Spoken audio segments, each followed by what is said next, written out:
মানুষ নিজের জীবনে ঈশ্বরকে খুব মান্য করে, ওনার জন্য কি না করে। ভিন্ন ভিন্ন নামে তাকে স্মরণ করে, তাকে পুজো করে, তার আরাধনা করে। সে জানে যে ঈশ্বর তাকে সত্যি অবশ্যই দেবেন, তাকে সাহায্য অবশ্যই করবেন। কিন্তু যখন প্রশ্ন আসে গুরু এবং ঈশ্বরের, তখন গুরুর মান কখনো কম হওয়া উচিত নয়। কারণ সত্যি বলতে কি, গুরুই হলেন সেই সিঁড়ি যা বেয়ে আপনি ঈশ্বরের কাছে পৌঁছানোর পথ খুঁজে পাবেন। সেই পথ আপনি গুরুর থেকেই পাবেন। গুরু না থাকলে আপনি কখনো ঈশ্বর লাভ করতেই পারবেন না। আর জীবনে অনেক সময় লক্ষ্যের থেকেও অনেক বেশি গুরুত্বপূর্ণ হলো পথ। তাই এই পথের সম্মান করতে শিখুন, অর্থাৎ গুরুকে সম্মান করতে শিখুন। কারণ গুরুই হলেন পরমেশ্বর। তাহলে আসুন আর আমার সাথে ভালোবেসে বলুন, রাধা রাধা। আপনার জীবনে আপনার প্রকৃত বন্ধু আসলে কে? আপনার সব থেকে শ্রেষ্ঠ মিত্র আসলে কে? তিনি যিনি সময় এলে পরে আপনাকে সাহায্য করেন, নাকি তিনি যিনি সময় এলে পরে আপনাকে অর্থ দেন? দেখুন, আমরা হলাম মানুষ, আমাদের জীবনে লেনদেন চলতেই থাকে। এটা আমাদের জীবনের অভিন্ন অংশ। কিন্তু অনেক সময় এমন হয় যে আমরা তাকেই নিজের প্রকৃত বন্ধু বলে মনে করি, যিনি আমাদের একটা বহুমূল্য উপহার দেন, ঠিক কিনা? এবার আপনার জীবনে সেই বহুমূল্য উপহার কোনটা? ওই অমূল্য মিত্র আসলে কে? সেই সিদ্ধান্ত হলো আপনার। কিন্তু যদি আপনি আমাকে জিজ্ঞেস করেন, তাহলে আমার মতে স্বর্ণ, হিরে, মুক্ত, ধন এগুলো বহুমূল্য নয়। বহুমূল্য হলো সঙ্গ, যখন আপনি একা হয়ে যাবেন, সময়, যখন আপনার তাকে প্রয়োজন হবে, সমর্পণ, যখন আপনার বিশ্বাসের প্রয়োজন পড়বে। যে মানুষ আপনার প্রতি এই 3 গুণ প্রদর্শন করেন, যিনি আপনার কঠিন সময়ে আপনাকে অবশ্যই সঙ্গ দেবেন, যখন আপনার প্রয়োজন পড়বে আপনাকে অবশ্যই সময় দেবেন, আপনার প্রতি সম্পূর্ণ সমর্পিত থাকবেন, সেই হলো আপনার আসল মিত্র, সেই হলো আপনার প্রকৃত বন্ধু। কারণ সত্যি বললে, বন্ধুত্বের অর্থই হলো নিজেকে সম্পূর্ণরূপে কারোর কাছে সমর্পণ করে দেওয়া। তাই আপনার সেই বন্ধুর জন্য নিজের প্রাণ উজাড় করে দিন, আর ভালোবেসে বলুন, রাধা রাধা। মানুষ জীবনে 3টে কাজ অবশ্যই করে থাকে। কিছু দান করে, কিছু গ্রহণ করে, আর কিছু ত্যাগ করে দেয়। এটাও ভাবতে থাকে যে এটা করলে কিভাবে করবে। দেবার জন্য পর্যাপ্ত ধন নেই, নেবার জন্য সংসারে অত স্নেহ নেই, আর ত্যাগ করার জন্য জীবনে এত সুখই নেই, তাহলে কিভাবে করবে? আসলে আমরা বস্তুগত চাহিদা অর্জনে এত ব্যস্ত হয়ে পড়ি যে আমরা বুঝতেই পারি না যে কি নেবার আছে, কি দেবার আছে, আর কি ত্যাগ করার আছে। তাহলে আজ আমি আপনাকে বলেই দিই, মনে রাখবেন এই 3টে গুরুত্বপূর্ণ গুণ, 3টে গুরুত্বপূর্ণ কথা। দেবার জন্য আছে দান, নেবার মতো আছে জ্ঞান, আর ত্যাগ করার মতো আছে অহংকার। যখন আপনি দান করতে শিখে যাবেন, জ্ঞান অর্জন করার শক্তি আপনা থেকেই আপনার মধ্যে চলে আসবে। আর যখন এই জ্ঞান আপনার মধ্যে প্রবেশ করবে, অহংকার আপনা থেকেই আপনার থেকে দূরে চলে যাবে। যে ব্যক্তি এই 3-এর মধ্যে ভারসাম্য বজায় রাখতে পারে, তার বর্তমান, ভূত, ভবিষ্যৎ, লোক, পরলোক সবকিছু শুধরে যায়। যেই দিন আপনি দান করতে শিখে যাবেন, জ্ঞান আহরণ করতে শিখে যাবেন, অভিমান ত্যাগ করতে শিখে যাবেন, আপনার সর্বশক্তিশালী, সর্বশক্তিমান পরমেশ্বরেরও প্রয়োজন পড়বে না। কারণ তখন ঈশ্বর আপনার মধ্যেই বাস করবেন। তাহলে আসুন আর আমার সাথে ভালোবেসে বলুন, রাধা রাধা। জীবনে অনেক সময় সমস্যা আমাদের চারদিক থেকে ঘিরে ফেলে। এই সমস্যা নানান ধরনের হতে পারে। আর্থিক সমস্যা হতে পারে, পারিবারিক সমস্যা হতে পারে, কোনো সম্পর্ক নিয়ে সমস্যা হতে পারে, কখনো কোনো দৈনিক সমস্যা হতে পারে, কখনো কোনো দ্বন্দ্ব হতে পারে, অনেক সমস্যা হতে পারে, কিন্তু যখনই কোনো সমস্যা আসে আমাদের মনে তার জন্য একটা উত্তর অবশ্যই থেকে থাকে, যা আমাদের অন্তরে রয়েছে। একে আমরা বলি আত্মা। আত্মা হলো পরমাত্মারই রূপ, আর পরমাত্মা তা কখনোই কিছু অনুচিত চাইবে না, তাই তো? এই আত্মা খুব ভালো করে জানে যে কোনটা উচিত আর কোনটা অনুচিত। যদি আসল বিষয়ের কথা বলি, তাহলে আপনাকে নিজের মনকে বুঝতে হবে, কারণ আত্মা তো পরমাত্মা থেকেই আসে। কিন্তু এই মন মানুষ জন্ম থেকেই প্রাপ্ত করে, যার বিকাশ হয় এই সংসারকে দেখে। যেদিন আপনার এই মন আর আপনার এই আত্মা এই দুই এক হয়ে যাবে, আত্মসাৎ হয়ে যাবে, সেদিন আপনার জীবনে না কোনো সমস্যা থাকবে, না কোনো ঝঞ্ঝাট থাকবে, না কোনো সংকট থাকবে, কারণ আপনার কাছে সেই সমস্ত সমস্যার সমস্ত বিপদের সমাধান থাকবে, আর তাও আপনারই অন্তরে। তাহলে আসুন আর আমার সাথে ভালোবেসে বলুন, রাধা রাধা। ভক্তি আর শক্তি, এই দুইয়ের মধ্যে সম্পর্ক অত্যন্ত সরল। মানুষ ভক্তি করেন যাতে তিনি শক্তি লাভ করতে পারেন, আর শক্তি লাভ করার পরে ভক্তি ভাব ভুলে যান, আর শক্তির প্রতি আসক্তিতে মত্ত হয়ে যান, আর সেখান থেকেই তার বিনাশ শুরু হয়। কেন? কারণ ভক্তির দ্বারা প্রাপ্ত শক্তি অন্য কারোর হিতের জন্য ব্যবহার করতে হয়, অন্য কারোর মঙ্গল করার জন্য ব্যবহার করতে হয়, কারোর বিনাশের জন্য নয়। এবার যদি আমি আপনাদের একটা উদাহরণ দিয়ে বোঝাই, তাহলে কোদাল দিয়ে আমরা মাটি কোপাতে পারি, একটা গর্ত খুঁড়তে পারি, যাতে একটা নতুন বৃক্ষ জন্ম নিতে পারে, একটা বৃক্ষ যা অন্য জীবকে ফল প্রদান করবে, যাত্রীদের ছায়া প্রদান করবে। কিন্তু এই কোদালের ব্যবহার যদি আমরা অন্য কারোর ক্ষতি করার জন্য করি, তাহলে ক্ষতি শুধুমাত্র আমাদেরই হবে। তাই জীবনে যদি আপনি কোনো শক্তি লাভ করেন, হয়তো ভক্তির দ্বারা বা অন্য যেখান থেকেই হোক, তার সদ্ব্যবহার করতে শিখুন, নয়তো এই প্রাপ্ত শক্তি আপনার পতনের কারণ হয়ে দাঁড়াবে। তাহলে আসুন আমার সাথে ভালোবেসে বলুন, রাধা রাধা।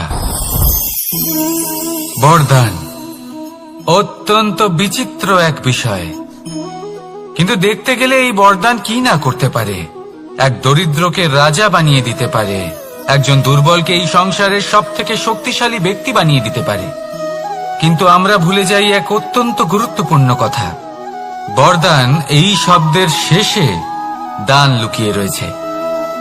এই দান কথাটা অত্যন্ত গুরুত্বপূর্ণ। আমাদের মনে রাখা উচিত এই বরদান আমরা দানে পেয়েছি, আর তাই তার সম্মান করা উচিত, কখনোই অহংকার করা নয়। আর যে ব্যক্তি বরদান পেয়ে অহংকার করেন, তার যা ক্ষতি হয় তা হলো এই বরদান তার থেকে কেড়ে নেওয়া হয়। বর অর্থাৎ শ্রেষ্ঠ, অর্থাৎ বরদানের অর্থ হলো একটা শ্রেষ্ঠ দান, এবং তার ব্যবহার যদি আপনি কারোর ক্ষতি করার জন্য করেন, তাহলে ক্ষতি শুধুই আপনার হবে। তাহলে এই বরদানের সম্মান করুন, উচিত পথে চলুন, আর উচিত উদ্দেশ্য নিয়ে এর ব্যবহার করুন, সবকিছু ভালোই হবে। তাহলে আসুন আর আমার সাথে ভালোবেসে বলুন, রাধা রাধা। পিতা আর পুত্রের সম্পর্ক অত্যন্ত মধুর হয়ে থাকে। পিতা স্বপ্ন দেখেন, তাকে পূর্ণ করার সকল সম্ভাব্য চেষ্টা করেন, কিন্তু তাও অনেক সময় ওনার স্বপ্ন অপূর্ণ থেকে যায়। তখন পিতা ভাবেন যে স্বপ্ন উনি পূর্ণ করতে পারেননি, ওনার সন্তান তা অবশ্যই পূরণ করবে। যে স্থানে উনি কখনো পৌঁছতে পারেননি, সেই স্থানে ওনার পুত্র অবশ্যই পৌঁছবে। পিতা নিজের সন্তানের ভবিষ্যৎ নিয়ে সেই স্বপ্ন দেখেন, আর যখন সেই সন্তান সামনে এগোতে থাকে, তখন তার দুঃখ হয় না, বরং গর্ব হয়। ওনার ভালো লাগে এটা দেখে যে ওনার সন্তান অনেক উন্নতি করছে। কিন্তু যখন সন্তান নিজের অভিভাবকের শক্তি দেখে, তার যশ দেখে হিংসা করতে থাকে, সমস্যা সেইখানেই শুরু হয়। সেই জন্য সকল সন্তানকে এটা মনে রাখতে হবে। দেখুন, পুত্র হবার সুবাদে, এক সন্তান হবার সুবাদে এটা হলো আপনার অধিকার যে আপনি আপনার পিতার থেকে বেশি উন্নতি করবেন। আপনার পিতাও এটাই চান, কিন্তু সুস্থভাবে এটা করুন। একটা রেখা টেনে নিন যাতে আপনি তাতে এগোতে পারেন আর আপনার পিতার তাতে গর্ববোধ হয়, আর সেই বিষয়ে দুঃখ না হয় যে আমার সন্তান আমাকেই ছোট করার চেষ্টা করছে। ইতিহাস সাক্ষী রয়েছে, যে মানুষ অন্য কাউকে ছোট করার চেষ্টা করেছেন সেই মানুষই ছোট হয়ে গেছেন। আর আমার মনে হয় না আপনি এটা চান, কারণ কোনো একদিন আপনিও কারোর পিতা হবেন। আসুন আমার সাথে ভালোবেসে বলুন, রাধা রাধা। সাথী। সাথী এই শব্দটির ব্যাখ্যা কে কিভাবে করে? মিত্র, সখা, বন্ধু। কিন্তু অর্থ একটাই, তিনি যিনি আপনার সঙ্গী হন আর তিনি যার সাথী আপনি হন। এবার সব থেকে বড় প্রশ্ন হলো এটাই যে তিনি কে হতে পারেন যাকে আপনি আপনার সাথী বলে মেনে নিতে পারেন, নিজের সখা, নিজের মিত্র, নিজের বন্ধু মেনে নিতে পারেন। আপনার সাথী হলেন তিনি যিনি দুঃখের সময় আপনার পাশে থাকবেন, আপনার হাত ধরে থাকবেন। আপনার সাথী হলেন তিনি যার হাত আপনি নিজের সুখের দিনে ধরে থাকবেন। সেই সাথীরই হাত ধরুন যিনি দুঃখে সবসময় আপনাকে সাহায্য করার জন্য তৎপর হয়ে থাকেন, আপনার পাশে থাকেন, আর যাকে সুখের দিনে আপনি আপনার সাথে রাখতে পারেন। আর যখন আপনার সাথে আপনার এই সাথী থাকবে তখন আপনি এটা বুঝবেন যে যখন জীবনে দুঃখ আসে তখন এই দুঃখ কমে যায়, সবার মধ্যে ভাগ হয়ে যায়। আর যদি তখন সুখ আসে তাহলে সেটা সবার উপস্থিতিতে আরো বেড়ে যায়। এটাই হলো প্রেম, এটাই হলো ভালোবাসা, এটাই হলো সঙ্গ। যেমন সম্পর্ক আমার আর রাধার মাঝে। তাহলে আসুন আর আমার সাথে ভালোবেসে বলুন, রাধা রাধা। আমাদের মনে যখন কোনো প্রশ্ন ওঠে, কোনো দ্বন্দ্ব জাগে, তখন আমরা যাই আমাদের গুরুর কাছে, আমাদের আরাধ্যের কাছে গিয়ে জিজ্ঞেস করি। এইভাবেই একদিন আমি পৌঁছলাম আমার আরাধ্যের কাছে, আমার মহাদেবের কাছে, আর ওনাকে প্রশ্ন করলাম যে মহাদেব, জীবনে আনন্দ পাওয়ার, উৎসব পালনের, প্রেম ভাগ করে নেবার, জীবনকে উপভোগ করে নেওয়ার সর্বশ্রেষ্ঠ সময় কোনটা? মহাদেব হাসলেন আর উনি বললেন, জীবনে উৎসব পালনের সব থেকে শ্রেষ্ঠ দিন হল মৃত্যুর ঠিক আগের দিনটা। প্রেম ভাগ করে নেওয়ার সব থেকে শ্রেষ্ঠ মুহূর্ত হল মৃত্যুর ঠিক আগের মুহূর্ত। জীবনকে উপভোগ করে নেওয়ার সর্বশ্রেষ্ঠ প্রহর হল মৃত্যুর এক প্রহর পূর্বে। তখন আমি চমকে গেলাম। আমি বললাম, কিন্তু মহাদেব, মৃত্যু তো অনিশ্চিত, আমরা জানিও না কবে আমাদের মৃত্যু হবে। মহাদেব আবার হাসলেন। উনি বললেন যে যদি আমরা এভাবে জীবন কাটাই যে আমরা জীবনের প্রত্যেক দিন, প্রত্যেক মুহূর্ত, প্রত্যেক প্রহর শেষ বলে মনে করি, তাহলে আমাদের সমস্ত জীবন আনন্দের সাথেই অতিবাহিত হবে। কি বলেন? তাহলে আপনিও এই কথা মনে রাখুন আর আমার সাথে ভালোবেসে বলুন, রাধা রাধা। জীবনে অগ্রসর হওয়ার জন্য আমাদের কাকে প্রয়োজন হয়? মাতা পিতা, বন্ধু, প্রেম, সাহায্য, অর্থ, পরিশ্রম, আশা। ভিন্ন ভিন্ন মানুষ ভিন্ন ভিন্ন বিকল্প চয়ন করে।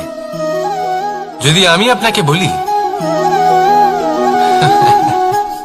তাহলে জয় আর পরাজয়ের মন্ত্র দুটো শব্দের উপর নির্ভর করে, মেনে নেওয়া আর দৃঢ় হওয়া। যদি মেনে নেন তাহলে হেরে যাবেন, যদি দৃঢ় হন তাহলে নিশ্চিত রূপে জয়ী হবেন। যদি কখনো আপনি ক্লান্ত হয়ে ওঠেন, আপনি দুঃখী হন, পুরোপুরি ভেঙে পড়েছেন, তখন মেনে নেবেন না যে আপনি ভেঙে পড়েছেন, নয়তো হেরে যাবেন।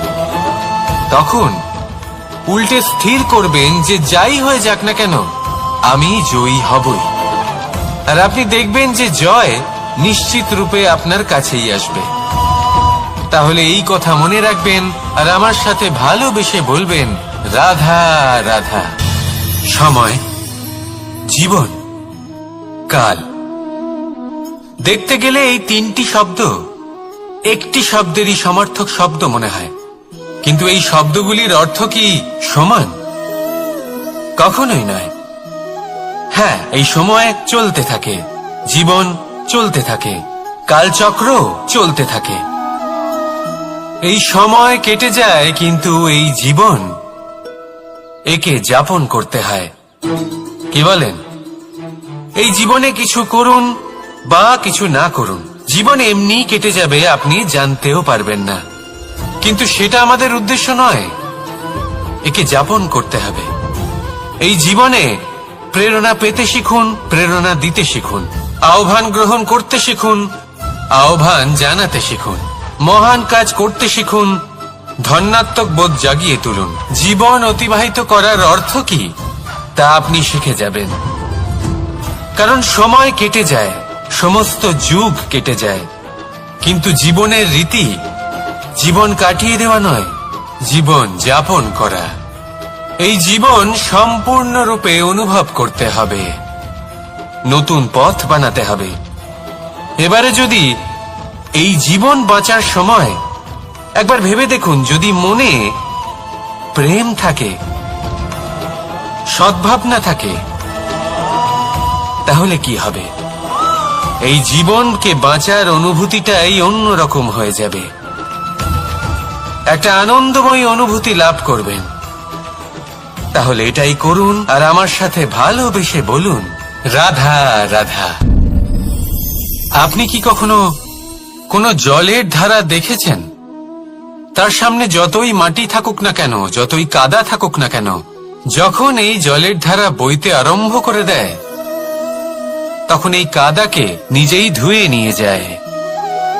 ওই কাদাকে ধুয়ে দেয় এবং নিজের পথ নিজেই তৈরি করে নেয়। তাহলে আপনিও এরকম জলের মতো হয়ে উঠুন। যদি হয়ে উঠতে পারেন, তাহলে নিজের মনের, নিজের ভাবনার, নিজের জীবনের যত অনাবশ্যক তত্ত্ব আছে, অনুপযোগী অংশ রয়েছে, অর্থাৎ অপরিষ্কার অংশ রয়েছে, তা নিজে থেকেই নির্মল হয়ে উঠবে।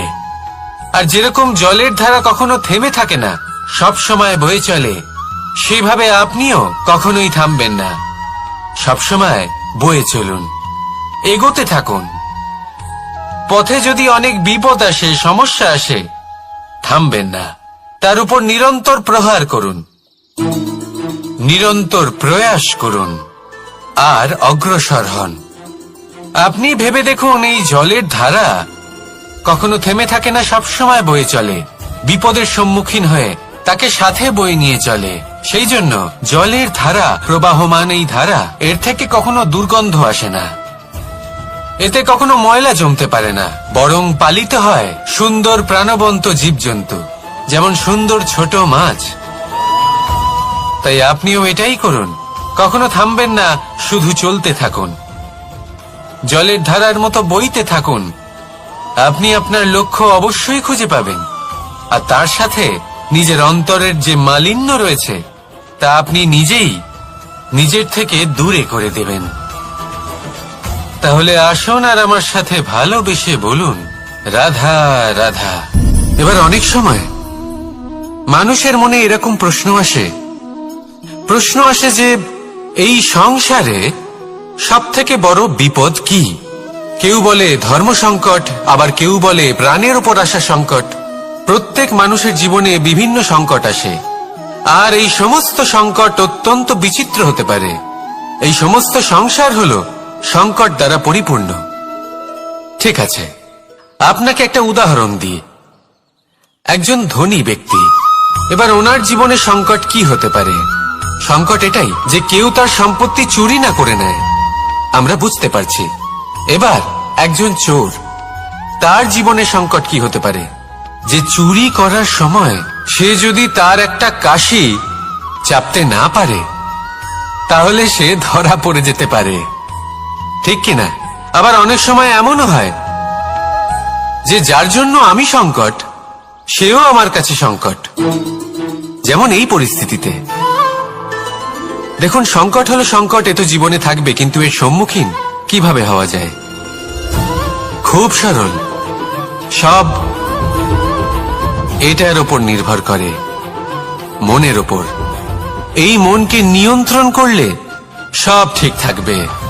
এবার যদি ধনী ব্যক্তি মনকে নিয়ন্ত্রণ করে ফেলেন, নিজের অর্থের ব্যবহার শুভ কাজের জন্য, সমাজের সেবার জন্য বিকাশ করতে করেন, ওই অর্থকে একত্রিত করে না রাখেন, তাহলে চুরির সমস্যা, এই সংকট সেখানেই কেটে যাবে।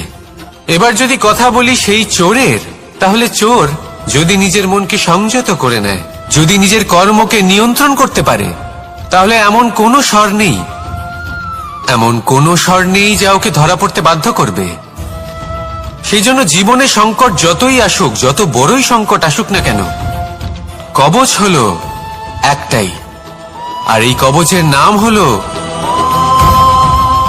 আত্মনিয়ন্ত্রণ। নিজের মনকে নিয়ন্ত্রণে রাখতে শিখুন। এটা নিজের জীবনে প্রয়োগ করে তো দেখুন। যদি আপনি করতে পারেন, তবে আপনি দেখবেন যে সংকট তো জীবনে আসা যাওয়া করে, কিন্তু সেই সংকটগুলির সম্মুখীন আপনি এইভাবে করতে পারবেন। তাহলে সেটাই করুন, আর আমার সাথে ভালোবেসে বলুন, রাধা রাধা। এই দড়িটা দেখুন, ছোট ছোট রেশম দ্বারা তৈরি, এটা সরু সুতো দ্বারা তৈরি হয়েছে এটা, আর এ অত্যন্ত কোমলও বটে।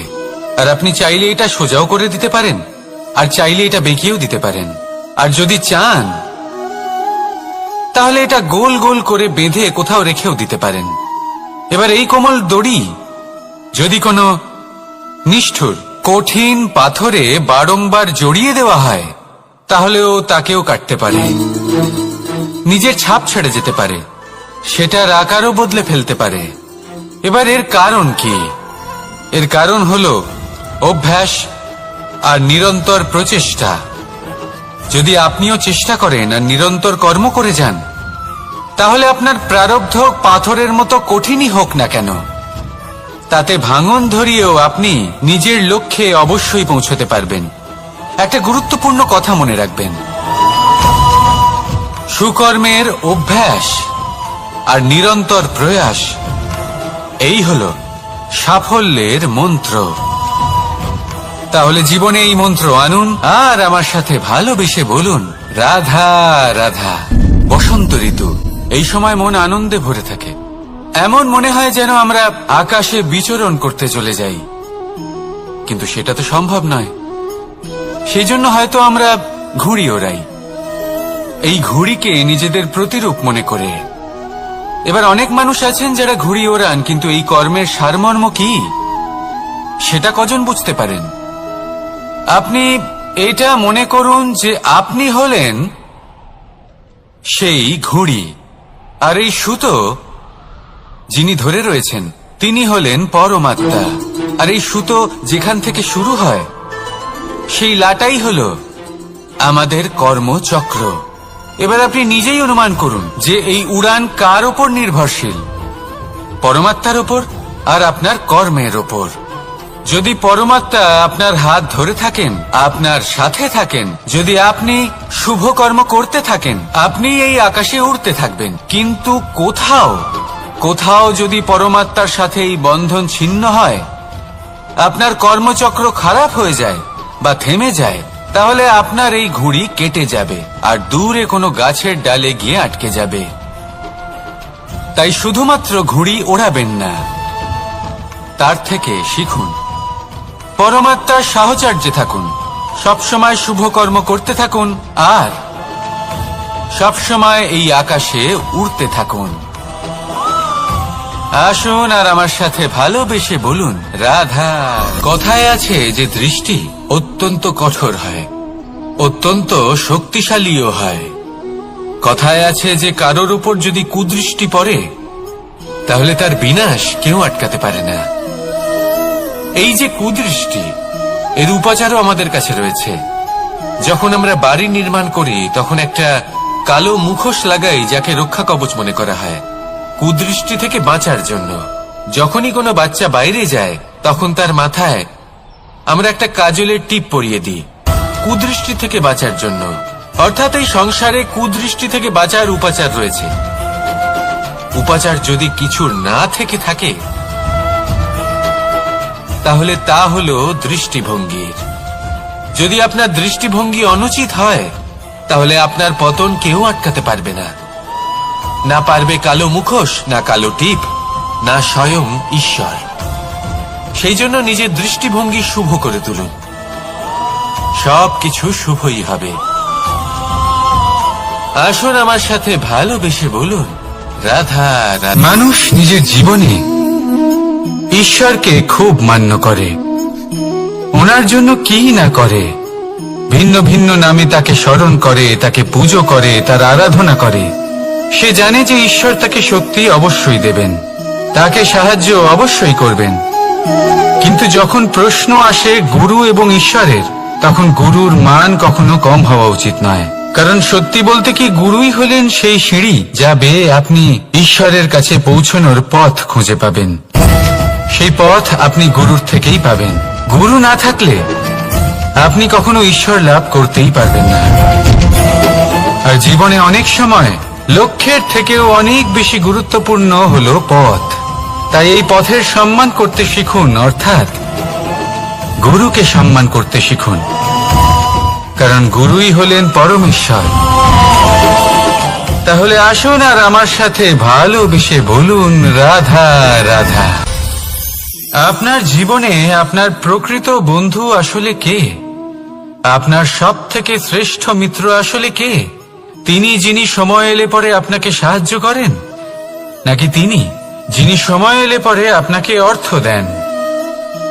দেখুন, আমরা হলাম মানুষ, আমাদের জীবনে লেনদেন চলতেই থাকে। এটা আমাদের জীবনের অভিন্ন অংশ। কিন্তু অনেক সময় এমন হয় যে আমরা তাকেই নিজের প্রকৃত বন্ধু বলে মনে করি, যিনি আমাদের একটা বহুমূল্য উপহার দেন, ঠিক কিনা? এবার আপনার জীবনে সেই বহুমূল্য উপহার কোনটা, ওই অমূল্য মিত্র আসলে কে, সেই সিদ্ধান্ত হলো আপনার। কিন্তু যদি আপনি আমাকে জিজ্ঞেস করেন, তাহলে আমার মতে স্বর্ণ, হিরে, মুক্ত, ধন এগুলো বহুমূল্য নয়। বহুমূল্য হলো সঙ্গ, যখন আপনি একা হয়ে যাবেন; সময়, যখন আপনার তাকে প্রয়োজন হবে; সমর্পণ, যখন আপনার বিশ্বাসের প্রয়োজন পড়বে। যে মানুষ আপনার প্রতি এই 3 গুণ প্রদর্শন করেন, যিনি আপনার কঠিন সময়ে আপনাকে অবশ্যই সঙ্গ দেবেন, যখন আপনার প্রয়োজন পড়বে আপনাকে অবশ্যই সময় দেবেন, আপনার প্রতি সম্পূর্ণ সমর্পিত থাকবেন, সেই হলো আপনার আসল মিত্র, সেই হলো আপনার প্রকৃত বন্ধু। কারণ সত্যি বললে, বন্ধুত্বের অর্থই হলো নিজেকে সম্পূর্ণরূপে কারোর কাছে সমর্পণ করে দেওয়া। তাই আপনার সেই বন্ধুর জন্য নিজের প্রাণ উজাড় করে দিন, আর ভালোবেসে বলুন, রাধা রাধা। মানুষ জীবনে 3টে কাজ অবশ্যই করে থাকে: কিছু দান করে, কিছু গ্রহণ করে, আর কিছু ত্যাগ করে দেয়। এটাও ভাবতে থাকে যে এটা করলে কিভাবে করবে। দেবার জন্য পর্যাপ্ত ধন নেই, নেবার জন্য সংসারে অত স্নেহ নেই, আর ত্যাগ করার জন্য জীবনে এত সুখই নেই, তাহলে কিভাবে করবে? আসলে আমরা বস্তুগত চাহিদা অর্জনে এত ব্যস্ত হয়ে পড়ি যে আমরা বুঝতেই পারি না যে কি নেবার আছে, কি দেবার আছে, আর কি ত্যাগ করার আছে। তাহলে আজ আমি আপনাকে বলেই দিই, মনে রাখবেন এই 3টে গুরুত্বপূর্ণ গুণ, 3টে গুরুত্বপূর্ণ কথা।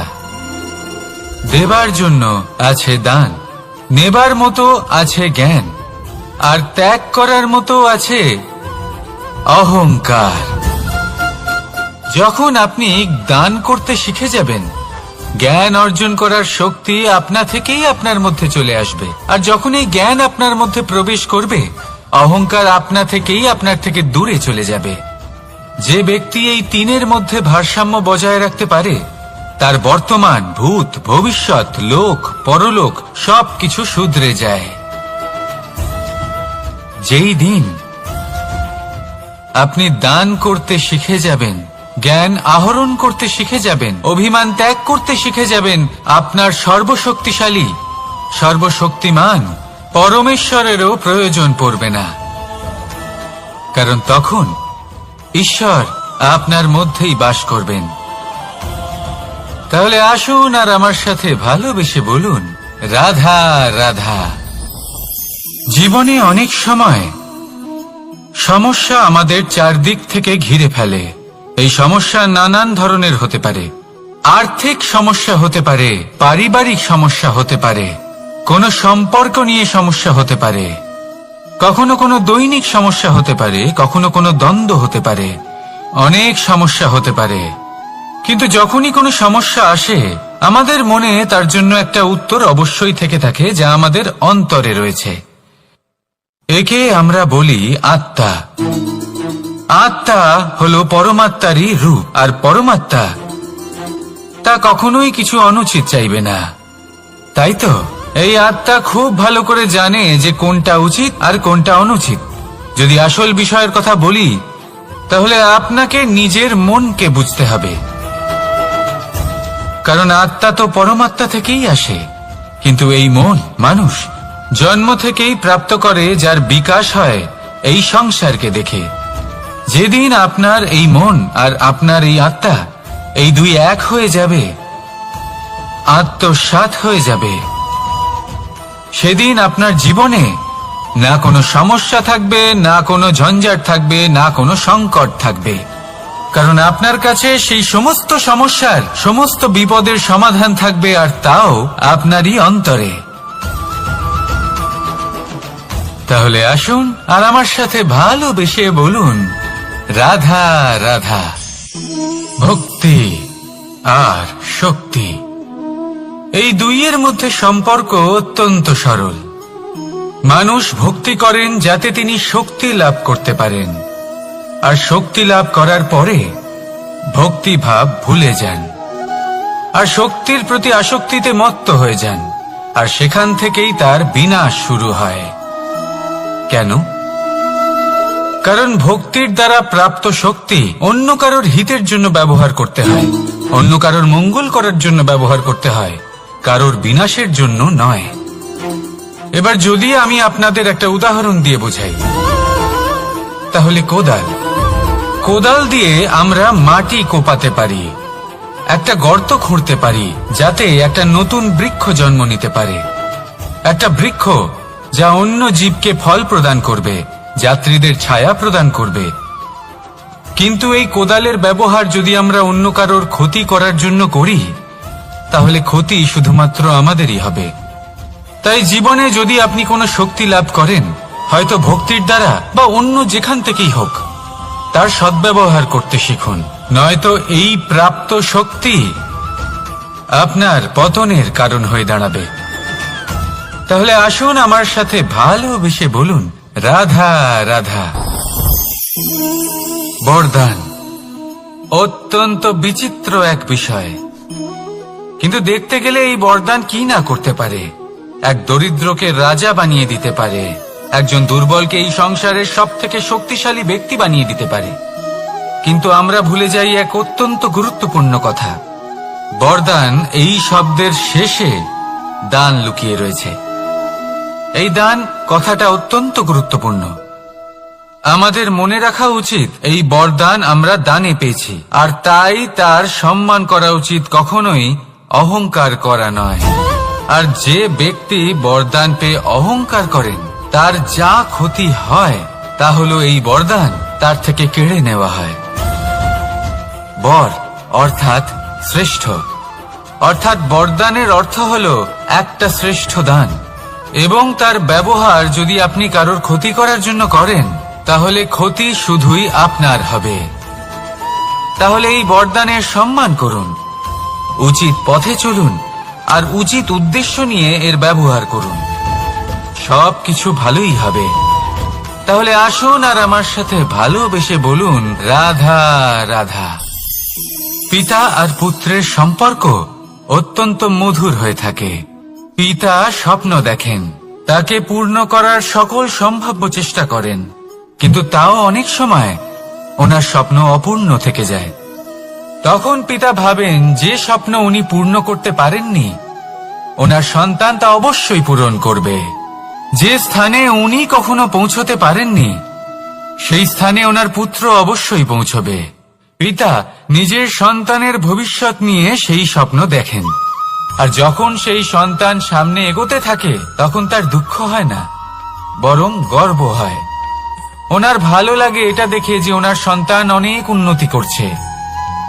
কিন্তু যখন সন্তান নিজের অভিভাবকের শক্তি দেখে, তার যশ দেখে হিংসা করতে থাকে, সমস্যা সেইখানেই শুরু হয়।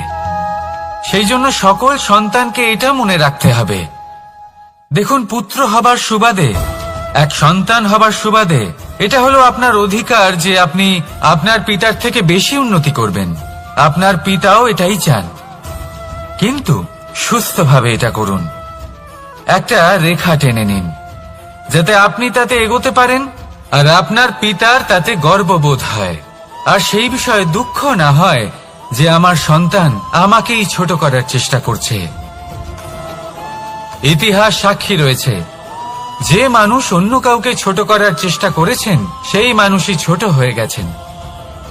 আর আমার মনে হয় না আপনি এটা চান, কারণ কোনো একদিন আপনিও কারোর পিতা হবেন। আসুন আমার সাথে ভালোবেসে বলুন, রাধা রাধা। সাথী, সাথী এই শব্দটির ব্যাখ্যা কে কিভাবে করে? মিত্র, সখা, বন্ধু, কিন্তু অর্থ একটাই। তিনি যিনি আপনার সঙ্গী হন আর তিনি যার সাথী আপনি হন।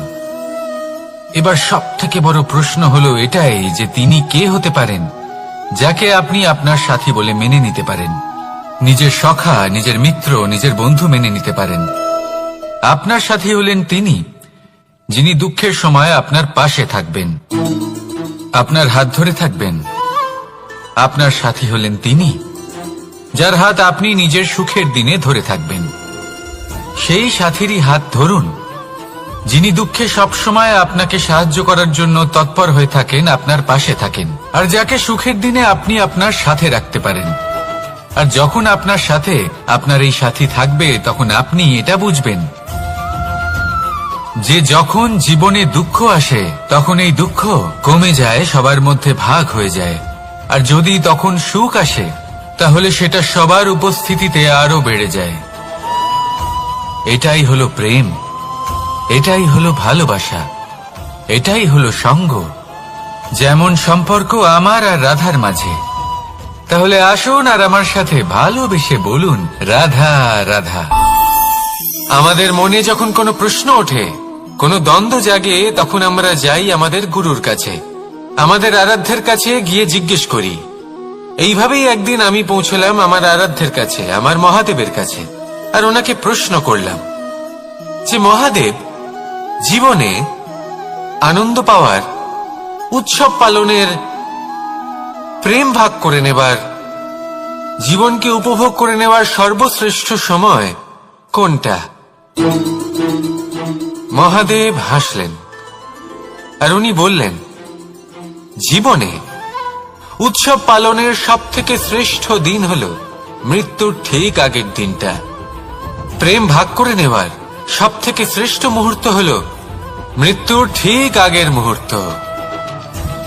জীবনকে উপভোগ করে নেওয়ার সর্বশ্রেষ্ঠ প্রহর হলো মৃত্যুর এক প্রহর পূর্বে। তখন আমি চমকে গেলাম। আমি বললাম, কিন্তু মহাদেব, মৃত্যু তো অনিশ্চিত, আমরা জানিও না কবে আমাদের মৃত্যু হবে। মহাদেব আবার হাসলেন। উনি বললেন যে যদি আমরা এভাবে জীবন কাটাই যে আমরা জীবনের প্রত্যেক দিন, প্রত্যেক মুহূর্ত, প্রত্যেক প্রহর শেষ বলে মনে করি, তাহলে আমাদের সমস্ত জীবন আনন্দের সাথেই অতিবাহিত হবে। কি বলেন? তাহলে আপনিও এই কথা মনে রাখুন আর আমার সাথে ভালোবেসে বলুন, রাধা রাধা।